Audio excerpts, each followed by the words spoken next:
Good morning. DZRJ, 8:10 a.m. The voice of the Philippines proudly brings you Mind Your Own Business with Nicole Jacinto and attorney Nikki De Vega, helping you understand the nature of business from the big picture to the fine print. And now, here are your hosts, Nicole Jacinto and Nikki De Vega.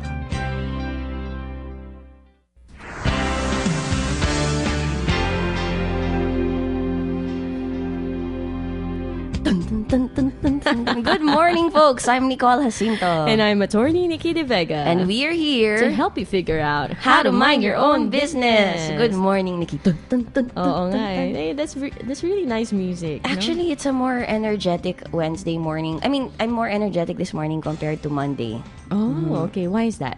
Because I haven't gone to the gym for 2 days. So okay. But I'm going today. Oh. My goal is to go at least 3 to 5 times in a week. So I can, if I go every day, I'll catch up from today onwards, okay. no? Good for you, because I've been wanting to go to the gym. I know, you've been saying, but you're sick.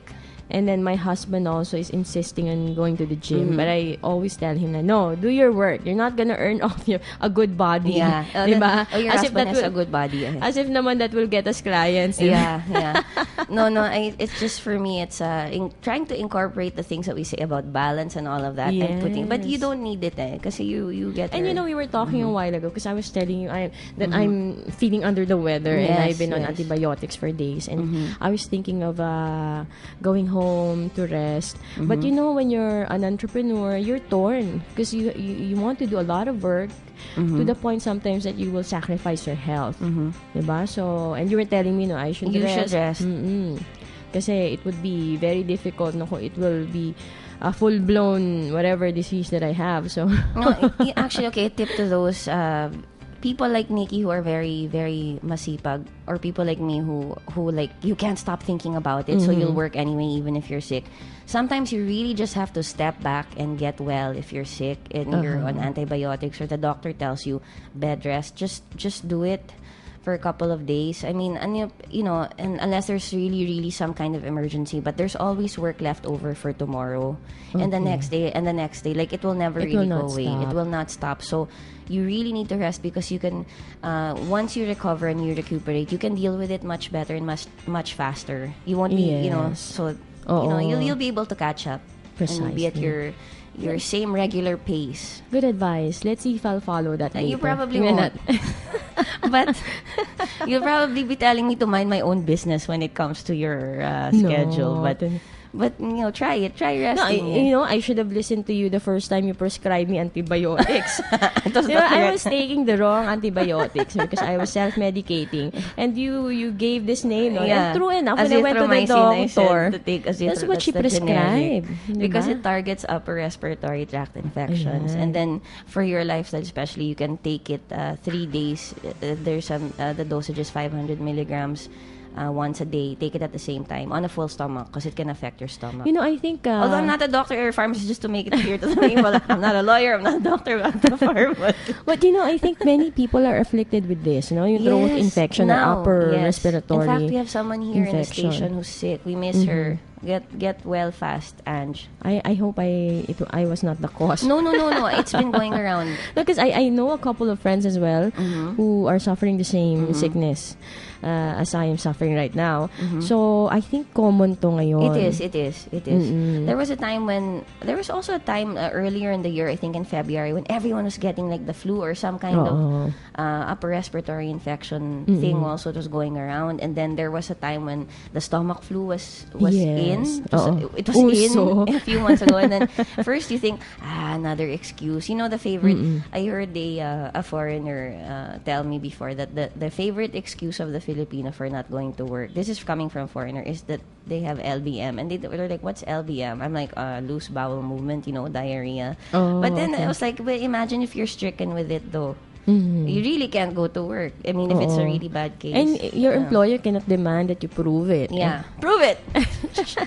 Show me a sample. Okay. Anyway, Alright, today, as we promised before, we will be answering your text messages or your call because we received a lot of messages and calls from our listeners. And since, for our episodes, we usually have a topic. So we are unable most of the time to address those questions. So for today, we will be answering those questions, no, from text messages and from phone calls. For those who have who want to ask us some questions, you can call us up at 897-8374 or 895-4460. You can also text us at RJAM, that's all caps, space your message, and send it to 2256. If you are not listening to us on your radio sets, that means you are tuned in via the internet, and you already know that you are tuned in either through facebook.com/DZRJ810am or through Ustream, www.ustream.tv/channel/DZRJ-810-AM. The reason why I'm saying it again is so that you can tell your friends to tune in also and follow us on Twitter, twitter.com/DZRJ8 at 10 a.m. Okay, that's what I get for speaking too fast sometimes. But since we're on the subject, no, because I recall there was this sensational article by a student lambasting our national language. Have you read that? No, I have not. He's saying that Filipino is the language of the masses. To quote him, there are some sort of statement there that Tagalog is the language I used to make utos to my maid and to make ask the driver to make hatid me. Parang something like that. Who is this idiot? Yeah, I know. This idiot was saying that parang pangmasa ang ating language and that's why English is his language, which really solicited a lot of violent reaction. Actually, let me tell you, Nikki, I believe that we should be good at both English and Tagalog and any other language or dialect that we have. The more languages and dialects that you know and can learn, the better for you. And in the Philippines, we don't just have dialects. Like Tagalog is not the only language. We actually have languages because there's a definition in linguistics. I don't know exactly what the definition of a language is when it comes to linguistics, but it's languages. We have more than I don't know how many, almost 100 different languages. They're actually languages, not just dialects, not just, their derivations. So, you know why I brought that up, Nicole? Because when you said eat instead of ate. No, I'm just saying kasi you cannot forget that you're Filipino. Yes. No? Yes. Like some people, like you've studied in the States, but you're still Filipino. So I am. when it comes down to it, di ba lumalabas ang pagka-Pinoy mo? That's true. And I read this, I recall, somebody responded to that article. This Filipina who is working in London, a professional, and she was saying that she was brought up in an environment in the Philippines where English was the language they were using at home. Yes. Pero sabi niya, one time, while she was cleaning her flat, she saw this head from the window. Pero yung pala window cleaner. Pero of course, you'd be really surprised when you see that head. So sabi niya, vampire. when she saw that head, no, she did not scream some English or bloody hell or something like that. But what she screamed was a resounding P, the capital P, na napakalutong. So sabi niya, even if she has stayed in London for a very long time, she's a professional, she has been raised to speak English. That's what came out of her mouth. Yes. So sabi niya parang, at the end of the day, Pilipino ka pa rin. I also like Don't to point forget out that this station, we speak in English here, and it's predominantly English because we also have English newspapers, di ba? Like we are affiliated with the Philippine Star. So what's wrong? Kasi I also don't like people who will say, hindi, Tagalog lahat. Kasi actually our country, we also have Visayan, Ilonggo, Kapampangan, Ilocana, di ba? Pero why don't we use both? Why not be good at both? Yes. And then also to be competitive in the world market, English is the dominant language. But you're right.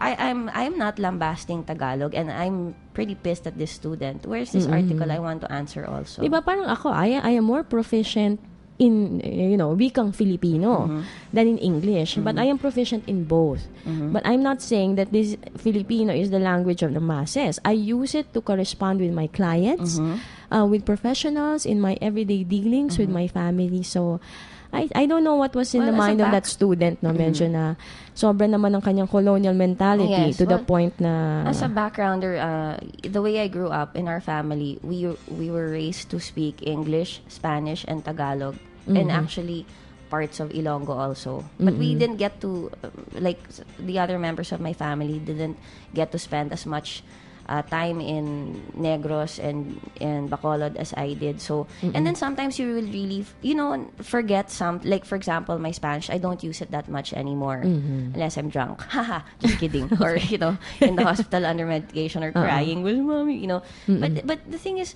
of course, I speak Tagalog also. I can speak a bit of Ilonggo. I can understand things. I mean, the thing is, we weren't brought up to say that this is one language for them and this is one language for, like, it's not about that. It's about accepting this melting pot and knowing everything. The more languages you know, the better. I have a sister nga, she learned how to speak Italian by living in Italy. Her Spanish is so messed up now because she uses Italian. My mom said, don't speak Spanish anymore, just speak Italian. When you speak Italian, then speak English. When you speak English, speak Tagalog. When you speak Tagalog, I think we should honor the languages that are part of our history, of our culture, and that's really awful for that person to say that. Sino to? I forgot his name. I just read his article. So, well, let's not make him famous by saying his name on the air. But if I come across him, makakatikim siya sa akin. Isang malutong na isang malutong na Tagalog. Tagalog. Pero no bad words, ha. Kaya ko siyang hubaran na wala akong ginagamit na medyo mga mura or masamang salita. Matalas lang talaga yung dila ko kung gusto ko. Okay. Anyway, we're not going to get into a fight today. We're gonna answer your texts and your questions. So before we do that, we're gonna take a short break. As Attorney Nikki and I said last time, we'll try to do that on Wednesdays so that you're not beaten the whole week. On Wednesdays, we'll answer your text questions, or actually somebody even sent in a letter once. Okay, so we're gonna take a short break. Stay tuned to hear more from Attorney Nikki De Vega and Nicole Jacinto. All right, mind your own business. We'll be right back. Stay tuned to DZRJ 8:10 a.m., the voice of the Philippines.